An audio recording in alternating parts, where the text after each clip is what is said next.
आज हम वामपंथी आंदोलन, समाजवादी और साम्यवादी टॉपिक पे चर्चा करेंगे। कांग्रेस समाजवादी पार्टी ऐतिहासिक पृष्ठभूमि। तो कांग्रेस समाजवादी पार्टी की ऐतिहासिक पृष्ठभूमि देखें तो जैसे स्वराज दल की स्थापना करने में दक्षिणपंथियों का योगदान रहा, उसी प्रकार से कांग्रेस सोशलिस्ट पार्टी की स्थापना करने में वामपंथियों का योगदान देखने को मिलता है। जैसे कि हमने पूर्व में देखा कि कांग्रेस दो भागों में बटी हुई थी, उग्रवादी और उदारवादी। बाद में क्रांतिकारी दल को भी बढ़ावा मिलता है और इसके बाद जब ये देखने को मिलता है कि हमारी नीतियाँ किसी भी तरीके से ज़्यादा कारगर सिद्ध नहीं हो रही हैं और अंग्रेज अपनी मनमानी में करने में लगे हुए हैं, और महात्मा गांधी बिना बताए ही अपने आंदोलन को वापस ले लेते हैं और सुखदेव, राजगुरु और भगत सिंह को फांसी पर चढ़ा दिया जाता है। जैसा कि साइमन कमीशन का विरोध करते समय लाला लाजपत राय की हत्या सैंडर्स के आदेश अनुसार हो जाती है। लाठीचार्ज होता है, वो इतने घायल हो जाते हैं कि उनकी मृत्यु हो जाती है। बाद में इसका बदला भगत सिंह, सुखदेव और राजगुरु सैंडर्स की हत्या करके बदला लेते हैं। बाद में इनको फांसी पे की सजा दी जाती है। तो कांग्रेस सोशलिस्ट दल के जो नेता, जो विचारधारा के नेता थे, उन्होंने इस बात पर बल दिया कि महात्मा गांधी जब तक अंग्रेजों से बात न करें, जब तक भगत सिंह, सुखदेव और राजगुरु की फांसी को माफ नहीं कर दिया जाए। लेकिन महात्मा गांधी ऐसा नहीं करते हैं और वो ब्रिटिश सरकार से निरंतर बातचीत करना जारी रखते हैं, जिसका ही परिणाम निकलता है कि इन तीनों को फांसी की सजा फांसी पर लटका दिया जाता है, जिससे कि कांग्रेस के अंदर भी एक विरोध की भावना पैदा होती है कि महात्मा गांधी इतने उदार क्यों। ब्रिटिश सरकार तो कोई कभी कसर नहीं छोड़ रही है अपनी नीतियों को लेकर, अपने मतलब जो भी उनको दमनात्मक नीति अपना रखी है। तो इस लिहाज से कांग्रेस समाजवादी पार्टी का एक तरह से नींव पड़ती है और समाजवाद, मतलब जैसे कि हमने रूस में देखा लेनिन के द्वारा, वैसे ही भारत में भी अब समाजवादी विचारधारा को बढ़ावा मिलने लगता है। कांग्रेस समाजवादी दल की स्थापना। तो कांग्रेस समाजवादी दल की स्थापना क्यों हुई भारत में, क्या कारण था? उसका ये था, असंतुष्ट कांग्रेसियों ने समाजवादी विचारधारा पर आधारित समाजवादी संघों की जयप्रकाश नारायण का इसमें योगदान माना जाता है। असंतुष्ट कांग्रेसियों ने समाजवादी विचारधारा पर आधारित समाजवादी संघों की स्थापना की, जिसमें जयप्रकाश नारायण का भी योगदान है। उन्हें भड़काऊ भाषण देने के कारण या आरोप लगाकर ब्रिटिश सरकार उनको बंदी भी बना लेती है, पर वो अपने कार्यों को निरंतर आगे बढ़ाते रहते हैं। और लेकिन नेहरू इस विचारधारा से अलग है। उन्होंने कांग्रेसी समाजवादियों से अपने को दूरी बना के रखी कि उनको ऐसा लग रहा था कि जो महात्मा गांधी हैं उनके जो नीति है वो समाजवादियों की नीतियों से थोड़ी भिन्न है। इसके बाद कांग्रेस समाजवादी पार्टी की नीतियां एवं लक्ष्य। तो कांग्रेस समाजवादी पार्टी की नीतियां एवं लक्ष्य क्या थे?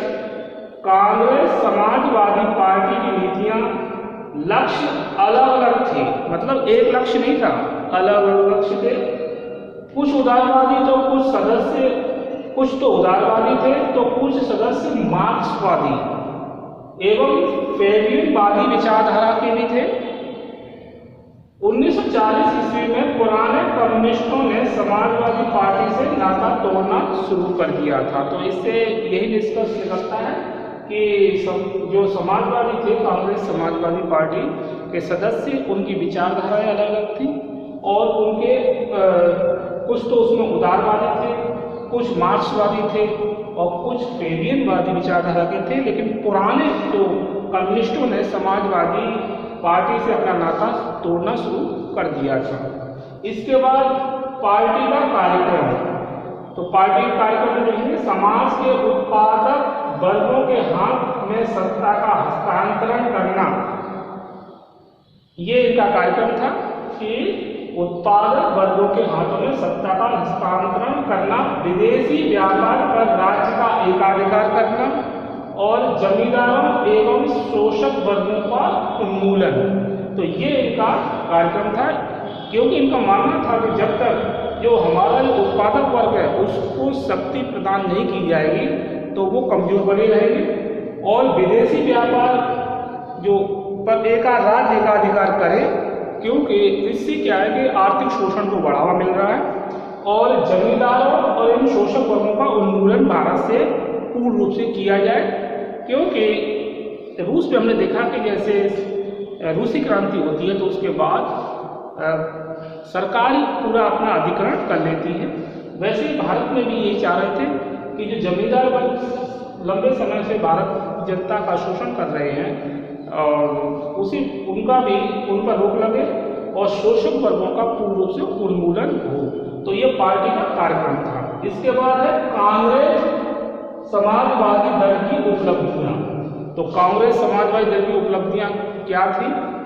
कांग्रेस के अंतर्गत कांग्रेस समाजवादी दल का अस्तित्व 1934 से 1947 तक रहा। 1934 से 1947 तक रहा। किसान मजदूरों का समर्थन प्राप्त करना था, मतलब इनका उद्देश्य जो उपलब्धि थी तो किसान मजदूरों का समर्थन प्राप्त करना, अंग्रेजी साम्राज्यवाद से मुक्ति प्राप्त करना, और मजदूर संगठनों पर कम्युनिस्ट हावी थे उसको भी रोकना, और किसानों की समस्याओं को कम किया जाए। तो इन्होंने किसानों की समस्याओं को कम करने में महत्वपूर्ण भूमिका निभाई और मजदूरों के हित की बात करी, और अंग्रेजी साम्राज्यवाद का इन्होंने विरोध किया। इनका मानना था कि जब तक अंग्रेजी साम्राज्यवाद रहेगा भारत में तो भारत की स्थिति और भारत की जनता की स्थिति नहीं सुधर सकती है। इसके बाद भारत में साम्यवाद का उदय एवं विकास। तो साम्यवादियों की प्रारंभिक प्रवृत्तियां, भारत में साम्यवाद का उदय एवं विकास में देखते हैं साम्यवादियों की प्रारंभिक प्रवृत्तियां।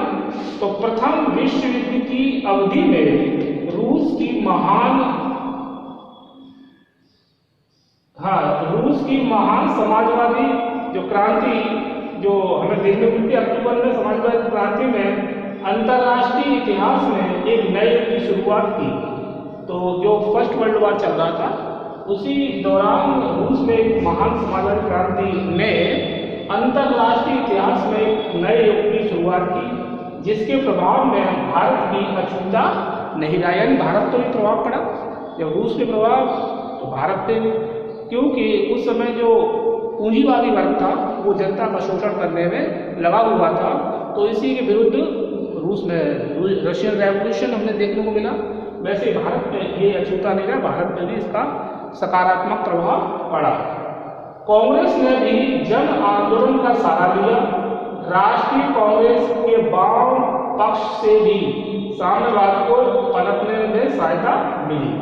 तो कांग्रेस ने भी जन आंदोलन में काफी सहयोग किया और साम्यवाद को पनपने का मौका मिला भारत में।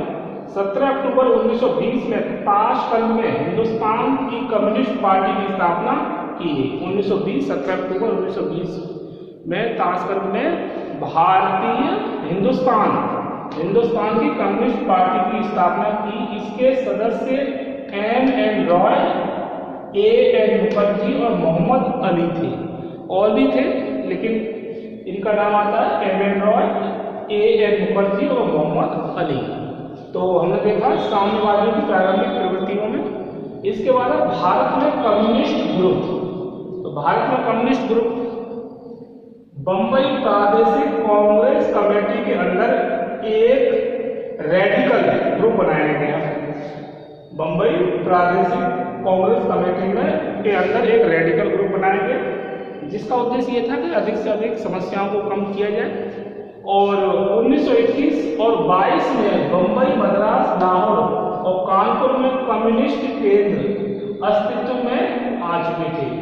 मतलब 1921-22 इसमें बंबई, मद्रास, लाहौर, कानपुर में कम्युनिस्ट केंद्र अस्तित्व में आ चुके थे। बंबई में कम्युनिस्ट ग्रुप की स्थापना के बाद श्री पाद अमृत डांगे की भूमिका सर्वाधिक महत्वपूर्ण है। मतलब बंबई में कम्युनिस्ट ग्रुप की स्थापना के बाद श्री पाद अमृत डांगे की भूमिका सर्वाधिक महत्वपूर्ण मानी जा सकती है। तो भारत में कम्युनिस्ट ग्रुप, तो इनका कम्युनिस्ट ग्रुपों का उद्देश्य यही था कि जो ब्रिटिश सरकार के जो दमन कार्य हैं उनको कम से कम किया जाए और भारतीय लोगों का अधिक से अधिक हित हो, क्योंकि उदारवादी नीति से जो अंग्रेज थे वो बिल्कुल उनके हृदय परिवर्तन नहीं हो रहा था और वो दिन प्रतिदिन नए नए तरीके निकालकर भारतीयों का दमन करने में लगे हुए थे और कृषक वर्ग की दशा भी संतोषजनक नहीं थी। इसके बाद हम देखते हैं भारतीय कम्युनिस्ट पार्टी की स्थापना। भारतीय कम्युनिस्ट पार्टी की स्थापना में 1 सितंबर 1924 ईस्वी को कानपुर में कम्युनिस्ट पार्टी की स्थापना की गई। पार्टी का उद्देश्य था संपूर्ण स्वराज को प्राप्त करना, ऐसे समाज का निर्माण करना जिसमें उत्पादन और धन के वितरण पर सामूहिक स्वामित्व हो। मतलब 1 सितंबर 1924 को कानपुर में कम्युनिस्ट पार्टी की स्थापना की गई और पार्टी का उद्देश्य था संपूर्ण स्वराज, यानी कंप्लीट स्वराज प्राप्त हो, मतलब आधा अधूरा नहीं, और ऐसे समाज का निर्माण करना जिसमें उत्पादन और धन के वितरण पर सामूहिक स्वामित्व हो। मतलब व्यक्ति विशेष, कुछ वर्ग लोगों का अधिकार, मतलब सभी को समान वितरण होना चाहिए जिससे कि सभी को रोटी, कपड़ा और मकान और मूलभूत आवश्यकताएं पूरी हो सके। अब पूंजीवादी वर्ग, जमींदार वर्ग, ये क्या करता था कि सारे धन अपने एकत्रित करना, तो इससे भारत के जो जरूरतमंद थे उनकी दशा दिनों दिन गिर रही थी। इसके बाद कम्युनिस्ट पार्टी की गतिविधियां, मजदूर किसान पार्टियों का गठन। मजदूर किसान पार्टियों के गठन की तरफ विशेष ध्यान दिया गया। इस कम्युनिस्ट पार्टी गतिविधियों में मजदूर किसान पार्टी गठन में मजदूर किसान पार्टियों के गठन की तरफ विशेष ध्यान दिया गया ताकि इसकी आड़ में वे अपनी गतिविधियां जारी रख सकें।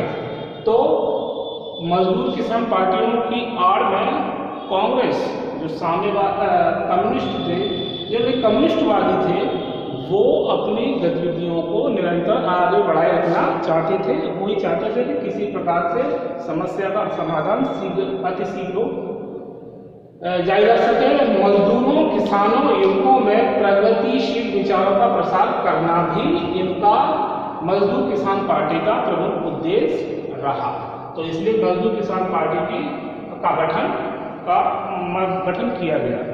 इसके बाद सविनय अवज्ञा आंदोलन और कम्युनिस्ट पार्टी।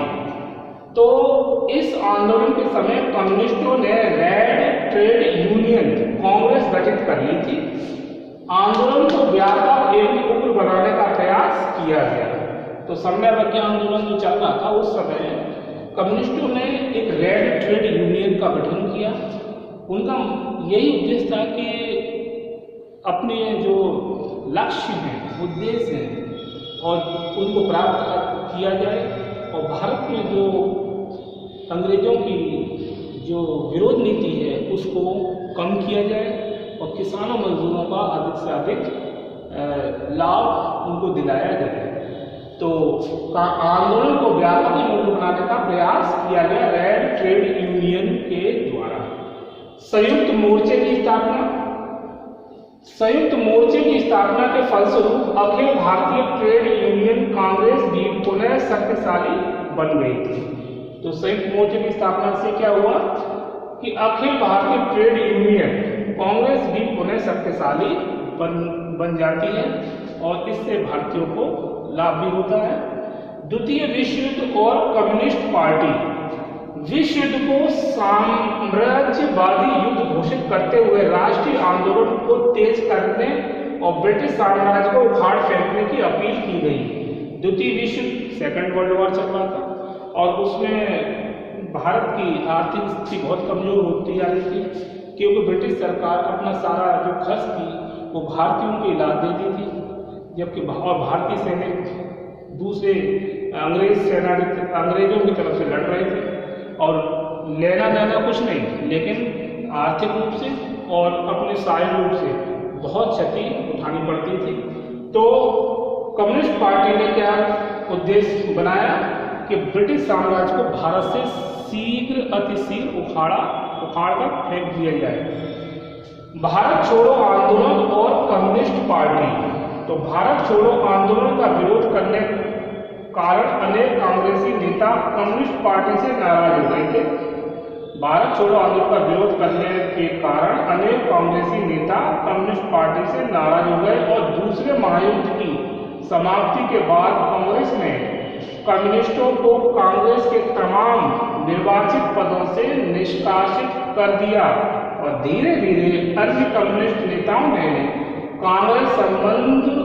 कांग्रेस से संबंध विच्छेद कर लिए। तो यहाँ पर एक टकराहट दिखाई देती है कि भारत छोड़ो आंदोलन का विरोध भी कम्युनिस्टों में दिखाई देने लगता है किन्हीं कारणों से। तो फिर क्या करते हैं कांग्रेसी नेता कम्युनिस्ट पार्टी से नाराज हो जाते हैं और उनको बड़े जो पद दे रखे थे उनको उनसे हटा दिया जाता है और धीरे धीरे कम्युनिस्ट नेताओं और कांग्रेस के संबंध विच्छेद हो जाते हैं। तो इस प्रकार कम्युनिस्ट और कांग्रेस में भारत छोड़ो आंदोलन के दौरान एक ऐसा द्वंद्व दिखाई देने लगता है, आपस में मधुरता में कमी आती है और इस प्रकार एक टकराहट की भावना डेवलप होती है। तो आज हमने कांग्रेस समाजवादी पार्टी ऐतिहासिक पृष्ठभूमि, कांग्रेस समाजवादी दल की स्थापना, कांग्रेस समाजवादी पार्टी की नीतियां एवं लक्ष्य क्या थे, पार्टी का कार्यक्रम, कांग्रेस समाजवादी दल की उपलब्धियां, भारत में साम्यवाद का उदय एवं विकास, साम्यवादियों की प्रारंभिक प्रवृत्तियां, भारत में कम्युनिस्ट ग्रुप और भारतीय कम्युनिस्ट पार्टी की स्थापना, कम्युनिस्ट पार्टी की गतिविधियां, मजदूर किसान पार्टियों का गठन, सविनय अवज्ञा आंदोलन और कम्युनिस्ट पार्टी, संयुक्त मोर्चे की स्थापना और द्वितीय विश्व युद्ध और कम्युनिस्ट पार्टी, भारत छोड़ो आंदोलन और कम्युनिस्ट पार्टी के बारे में हमने जाना। तो आज इस वीडियो में इतना ही, इसके आगे हम नेक्स्ट वीडियो में समझेंगे। ओके।